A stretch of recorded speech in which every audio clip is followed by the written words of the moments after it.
দেখো এখানে বলেছে রেশমা দুটো আর্টিকেল কিনেছে 1734 টাকায়।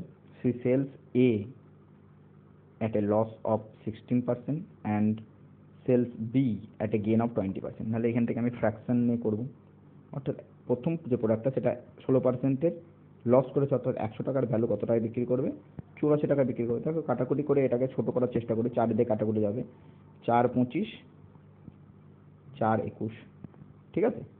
এবং পরবর্তীতে বি আরেকটা রয়েছে যেটা 20%-এর প্রফিট করেছে। 20%-এর প্রফিট মানে কি, 5 টাকার ভ্যালু 6 টাকায় বিক্রি করেছে। পরবর্তী লাইনে কি বলছে দেখো, the selling price of both article is the same. তাহলে এগুলো কি সেম রয়েছে? সেম নাই, তাহলে আমাকে সেম করতে হবে। সেম করতে গেলে এটাকে আমি কি 2 দিয়ে গুণ করলাম, এটাকে 7 দিয়ে গুণ করলাম, 2 দিকে দেখো 42 হয়ে যাচ্ছে।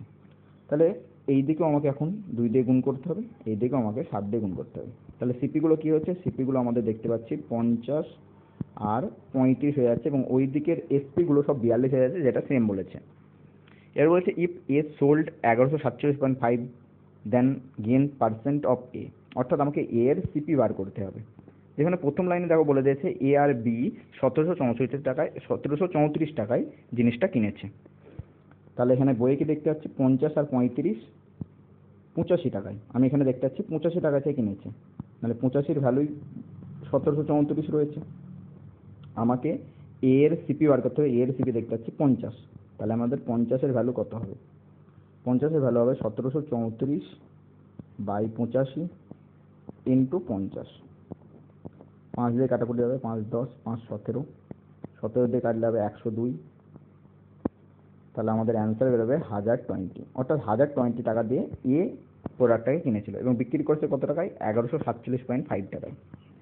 1147.5 টাকায়। তাহলে আমাদের প্রফিট কত হচ্ছে এ এর ক্ষেত্রে? 127.5 এর প্রফিট হচ্ছে। 127.5 এর প্রফিট কতর মধ্যে? 1020-র মধ্যে, ইন্টু 100%।